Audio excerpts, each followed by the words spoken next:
आता आम्ही आमचं दर्शन घेतले जस्ट नागेश्वर ज्योतिर्लिंग, जो 12 ज्योतिर्लिंगमध्ये एक ज्योतिर्लिंग मानलं जातं आणि खूप पवित्र ठिकाण आहे. ह्यासाठीच केला होता एवढा अट्टहास.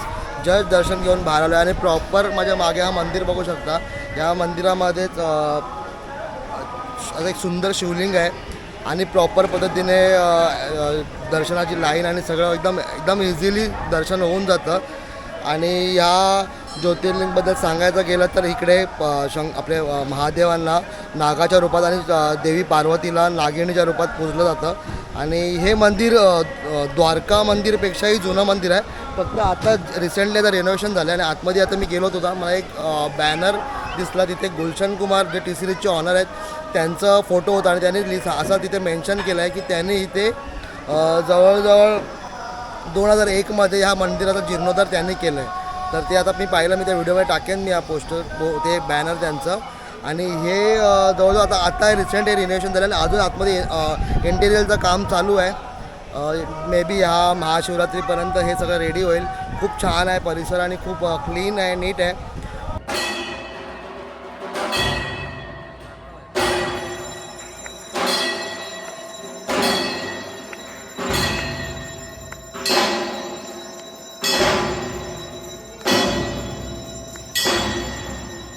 तर ह्या मंदिरामध्ये भाविक चांदीच्या आणि सोन्याचे नाग देण्याची म्हणजे मंदिराला अर्पण करण्याची प्रथा आहे. तिथे आतमध्ये मी स्वतः मला सांगत नाही, आतमध्ये का पोस्टर बॅनर लावलेत, पोस्टर लावलेत, तर त्या हिशोबानेच सांगतो आहे. पण दर्शन घेऊन खूप बरं वाटते. दरवर्षीप्रमाणे ह्याही वर्षी आम्ही एका ज्योतिर्लिंगचं दर्शन घेतलं आहे. तर बनून राहा व्हिडिओमध्ये. अजून आपण आज खूप एक्सप्लोअर करणार आहोत. इकडे 5 दिवस आम्ही आज इकडेच आहोत राहायला, तर खूप एक्सप्लोअर करणार आहोत. तर जर तुम्हाला पॉसिबल होत असेल तर तुम्ही एकदा इकडे दर्शन घ्या. खूप इझिली दर्शन होतं, काय VIP काहीच नाही आहे, सगळं नॉर्मल आहे, कॉमन आहे. आणि आज सोमवार असून सुद्धा मंदिरात बिलकुल गर्दी नाही आहे. जी लोक येतात, भाविक भक्त येत आहेत, दर्शन घेतात आणि सरळ बाहेर आपल्या मार्गाला लागतात. डोळ्यासमोर जी महादेवाची आकर्षक मूर्ती बघताय ही 25 मीटर म्हणजे 82 ते 100 फीट एवढी मोठी आहे आणि भव्य आहे. म्हणजे इथे आल्यानंतर तुम्हाला ही लांबूनच दिसते. म्हणजे जवळजवळ आता आम्ही या रोडला येतो ना, तर आम्हाला 4 ते 5 किलोमीटर आधीच मला हे महादेवाची स्टॅच्यू लांबून दिसलं होतं. ते जवळ आल्यानंतर एवढं भारी वाटतं ना, म्हणजे तुमचे प्रॉब्लेम्स ह्याच्यासमोर किती बारीक आहेत. म्हणून जर तुम्हाला लाईफमध्ये असं वाटलं तुम्ही सगळ्याकडून हारला आहेत किंवा काय ना, तर एकदा कोणत्याही शिव मंदिराला भेट द्या, म्हणजे सगळे प्रॉब्लेम आपोआप संपून टाकेल. तर अशा प्रकारे आपलं सुंदर दर्शन झालेलं आहे. आता थोडंसं काहीतरी ब्रेकफास्ट करू आणि इथून मग आम्ही गोमती तलावाला व्हिजिट देणार आहोत, व्हिजिट करणार आहोत. तर सोबत बनवून राहा, तुम्हाला खूप चांगला कंटेंट आज बघायला भेटणार आहे. फायनली आम्ही नागेश्वरमधून निघालो आहे. सकाळी 7:30 झालेत आणि फॉगमुळे आम्ही थांबलो होतो की थोडं फॉग कमी होईल तर आम्ही निघू. त्याचा फॉग कमी झाला, आपल्या गाड्या सगळ्या लोड झाल्या आहेत, सगळे ॲडर तयार झाले आहेत. आणि इथे नागेश्वरच्या बाजूलाच आपल्याला रूम स्टे भेटला होता. सकाळी 7ला निघायचं होतं, पण प्रॉब्लेम काय झाला, खूप थंडी पण जास्त होती आणि फॉग पण होता रोडला खूप सारा. तर त्यामुळे सकाळी निघायला नाही भेटलं, थोडा 1 तास लेट निघालो. आता 8 वाजलेत, 8 वाजेपर्यंत आम्ही बाहेर पडतोय लेट. नागेश्वर दर्शन करून आम्ही सकाळी 7-7:30ला 8पर्यंत निघालो तिथून. आणि द्वारका जवळजवळ तिथून नागेश्वरपासून द्वारका 18-20 किलोमीटर होतं. मग आज आम्ही द्वारका एक्सप्लोअर करणार आहोत. अजून आम्ही ह्यावेळी ट्रेडिशनल वेअर केलं आहे आणि बाईक नाही घेत आहेत. बाईक आम्ही या हॉटेलच्या पार्किंगमध्ये ठेवणार आहोत. आणि आम्ही इथून एक लोकल ऑटो घेतली आहे, ती 2000 रुपयामध्ये आम्हाला 5 ते 6 ठिकाण फिरवणार आहे तिकडे. मला मी माझ्या रूमचं टूर करवतो. हे आम्हाला द्वारकाच्या मेन गेटमधून एंटर केल्यानंतरच हल्ली बाजूलाच एका कॉर्नरला आहे, त्याची मी तुम्हाला डिटेल देईन. खूप सुंदर रूम आहे. आणि आता रिसेंट म्हणजे जवळजवळ 3 का 4 महिने झाले त्या बिल्डिंग तयार होऊन ही वाली, त्यामुळे सगळं फ्रेश आहे. तर मी तुम्हाला रूम टूर करतो. आपल्याकडे थोडंसं चेंजिंग चालू आहे. आणि बघा इथे लिफ्ट पण आहे. जर तुमच्याकडे लगेज जास्त असेल तर तुम्ही लिफ्टने या लगेज नाही होऊ शकता ना. एव्हरी फ्लोअरला एक लिफ्ट आहे. ठीक आहे, आमचा हा रूम टूर आहे. त्यामुळे 5-6 जण आम्ही एका रूममध्ये राहतो. सध्या मॅच आहे सर्व.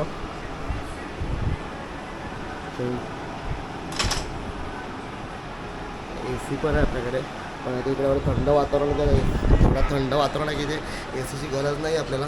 सध्या सकाळची चेंजिंग चालू आहे. आता आम्ही 12 वाजलेत ना, 12 वाजता जाणार आम्ही. आणि ते रिक्षावाले आमच्या खाली आलेले आहेत रिसीव्ह करायला. तर आता कुठे कुठे जे फिरवतात ते बघूया आपण. आणि आज आपण इथे स्टे घेतला आहे. उद्या आम्ही इथून डायरेक्ट सोमनाथला निघणार आहोत. तर चला.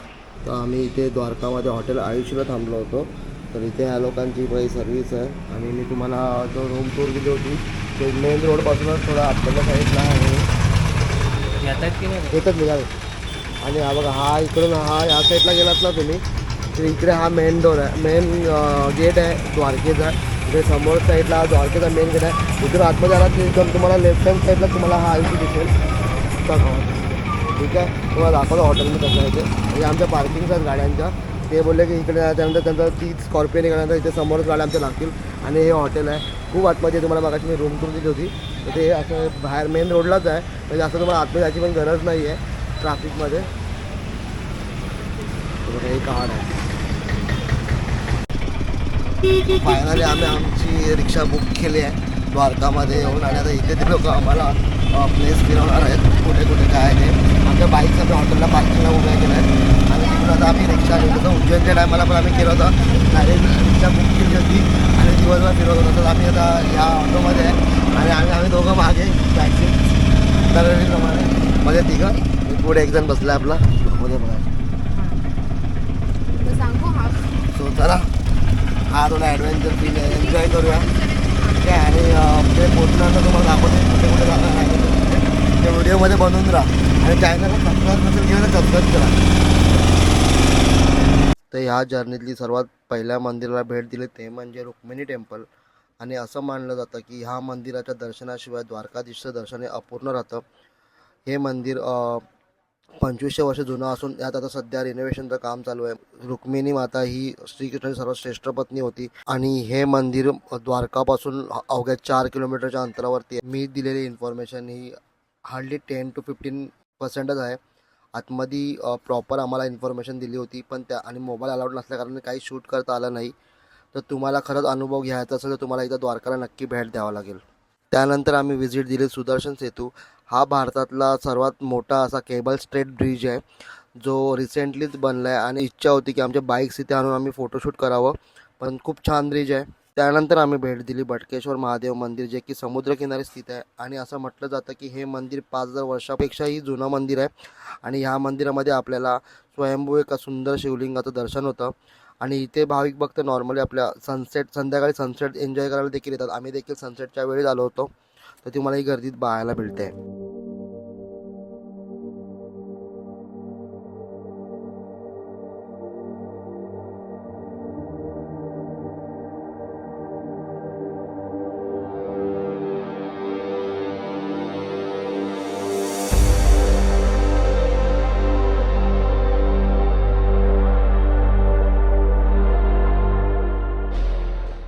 सो मित्रांनो, आपण आजच्या दिवसाची सांगता ही द्वारकाधीश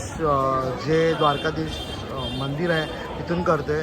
हे ॲक्च्युली 2 मंदिर आहेत. एक बेट द्वारका आणि एक दुसरं जे मेन द्वारकाधीश आहे टेम्पल. आतमध्ये मोबाईल अलाउड नव्हते, बाहेर आम्ही जमा केले होते फोन. इकडे आम्ही इथं घेऊन झालं, आमचं दर्शन घेऊन झालं. आणि आम्हाला शयन आरती देखील भेटली. शयन आरती घेऊन आम्ही आता आजच्या दिवसाची व्हिडिओ आम्ही इथे एंड करतो आहे. तर गर्दी खूप आहे आज, वीकडे असून सुद्धा खूप गर्दी आहे इकडे. आणि इथे कळलं आम्हाला सेक्युरिटी की ॲज युजल खूपच गर्दी असते.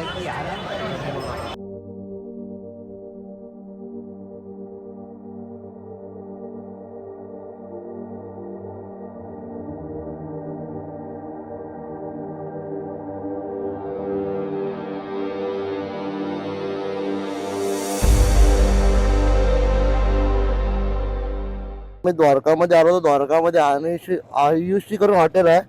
आणि या हॉटेलमध्ये हा आपला छोटू आहे एकदम, जो खूप चांगली सर्व्हिस देते. दोघांचं हॉटेल आहे. इथे आपला एंट्री केल्या समोरच आहे. आणि काल पण व्हिडिओमध्ये तुम्हाला दाखवलं हॉटेल आपलं. तर या साईडला द्वारकामध्ये कधी आलं तर आयुषी हॉटेलला नक्की भेट द्या. बताओ ना तुम्हारा. धनराज. तुम्हारा किशन. 2 लड़के यहाँ पे जरूर मिलेंगे तुमको. टू रेडी दाखवते 230. हां,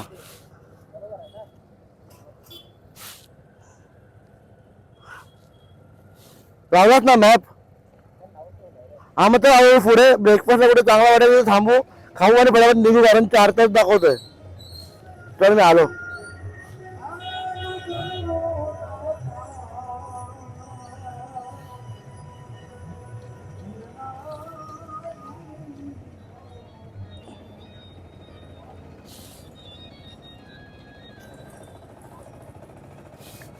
ब्रेकफास्ट